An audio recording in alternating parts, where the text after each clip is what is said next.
যদিও বা আমি শহরের মেয়ে, গ্রাম কিন্তু আমার কাছে খুবই ভালো লাগে। গ্রামের প্রকৃতি, গ্রামের গাছপালা সবকিছু মিলিয়ে অন্যরকম একটা ভালো লাগার জায়গা হচ্ছে আমার কাছে গ্রাম।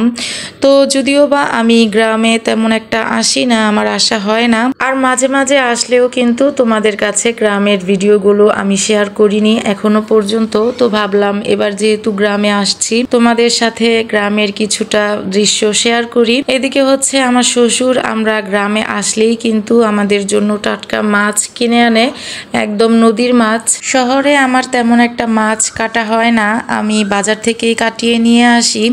তো এই মাছগুলো টাটকা দেখে মন চাইলো যে মাছগুলো আমি কেটে নিব।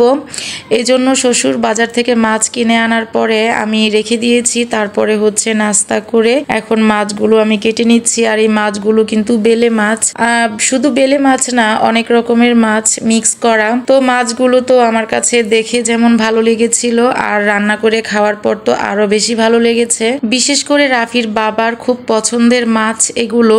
আর আমি কিন্তু তেমন একটা মাছ খেতে পছন্দ করি না, কিন্তু গ্রামে আসলে দেখা যায় আমি কিন্তু সব রকমের মাছ খাই। কারণ হচ্ছে এই গ্রামে আসলে কিন্তু আমার শ্বশুর মানে টাটকা নদীর মাছ কিনে আনে, আর শহরে এই মাছ পাওয়া যায় না, যার কারণে আমার আসলে শহরে আমি মাছ রান্না করলেও তেমন একটা খাই না।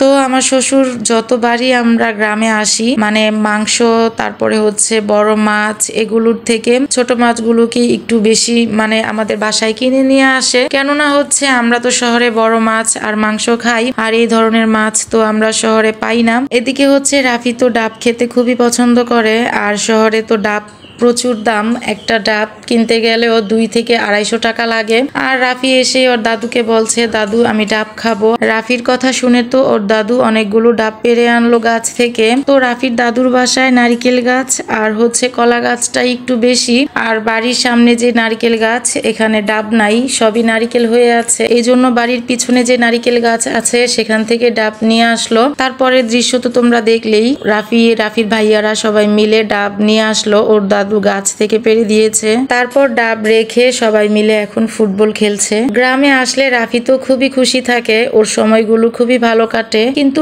সমস্যা একটাই, রাফি গ্রামে আসলে একদমই কিছু খেতে চায় না। শ্বশুর বাড়িতে 2 দিন ছিলাম, আর 2 দিনই কিন্তু সকালবেলা আমার শ্বশুর ডাব কেটে তারপরে হচ্ছে সবাইকে দিয়েছে। তো যাই হোক, অনেক দিন পর আমি একটা বড় ভিডিও তোমাদের সাথে শেয়ার করলাম। অসুস্থতা আর হচ্ছে রমজান মাস ছিল, সবকিছু মিলিয়ে আমি তোমাদের সাথে বড় ভিডিও শেয়ার করতে পারিনি। আর আমি কিন্তু আগেও বলেছি, বড় ভিডিও নিয়ে আমার কাজ করতে একটু বেশি ভালো লাগে, কিন্তু বড় ভিডিও এডিটিং করতে কিন্তু অনেকটা সময়ের ব্যাপার। আলহামদুলিল্লাহ আমি আগে থেকে অনেকটা সুস্থ, আর আমি চেষ্টা করব প্রতিদিন না হলেও 2-1 দিন পর পর বড় ভিডিও আপলোড করার। এদিকে হচ্ছে রাফির বাবা ডাবের পানি খাচ্ছে। ঈদের পরের দিন গ্রামে গিয়েছিলাম, আর গ্রামের বাড়িতে 2 দিন ছিলাম। খুব ভালো একটা সময় কেটেছিল আমাদের।